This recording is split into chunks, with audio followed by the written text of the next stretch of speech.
बीज बोने वाला दृष्टांत वचन के महत्व को बताता है। इस तमसील में यीशु मसीह ने कुछ ऐसी बातें कही हैं जिन्हें आपको जानना बहुत जरूरी है। यीशु ने इस पैराबल के बारे में कहा है कि अगर तुम्हें ये पैराबल समझ नहीं आया तो तुम्हें बाकी के पैराबल कहाँ से समझ में आएंगे। बीज बोने वाला दृष्टांत ये दूसरे पैराबल्स को खोलने की कुंजी है।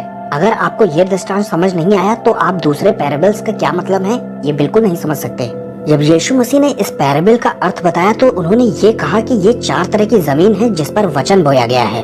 अब इन 4 तरह की जमीनों में यीशु चाहते हैं कि हम चौथी तरह की जमीन तक पहुंच जाएं, यानी कि हम चौथी जमीन बने। देखिए, जिस भी इंसान के पास वचन पहुंचता है, लिखा है शैतान तुरंत आकर के वचन को निकालने की कोशिश करता है। अब शैतान तुरंत क्यों काम करता है? क्योंकि वो जानता है कि दुनिया बेगानी हो जाएगी उस इंसान के लिए जो वचन ग्रहण करता है और फल लाता है। पथरीली जमीन के बारे में कहा गया है कि ये जड़ नहीं रखते, इस वजह से सूख जाते हैं। वचन तो ऐसे लोग तुरंत मान लेते हैं, लेकिन वचन के कारण क्लेश या उपद्रव जब आता है तब वो वचन को निकाल देते हैं। ऐसे समझिए कि आप छोटी छोटी बातों में झूठ बोलकर कई बार बच सकते थे, लेकिन आप वचन के कारण सच बोलते हैं।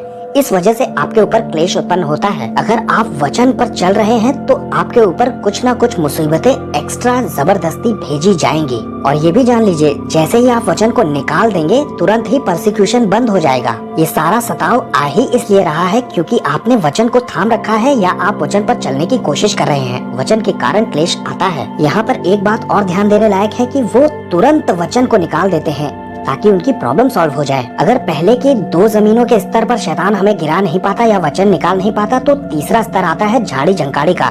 ये धीरे धीरे बढ़ती है। इसे कहा गया है संसार की चिंता और धन का धोखा। और इस स्तर पर कई विश्वासी रुके रहते हैं।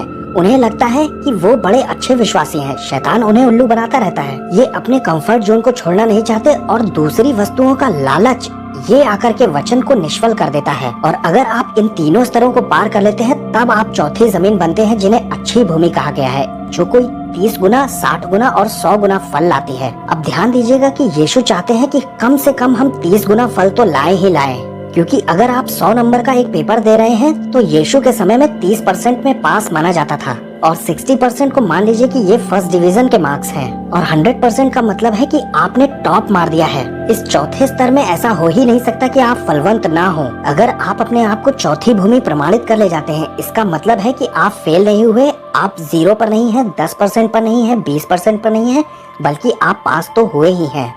सबको जय मसीह की।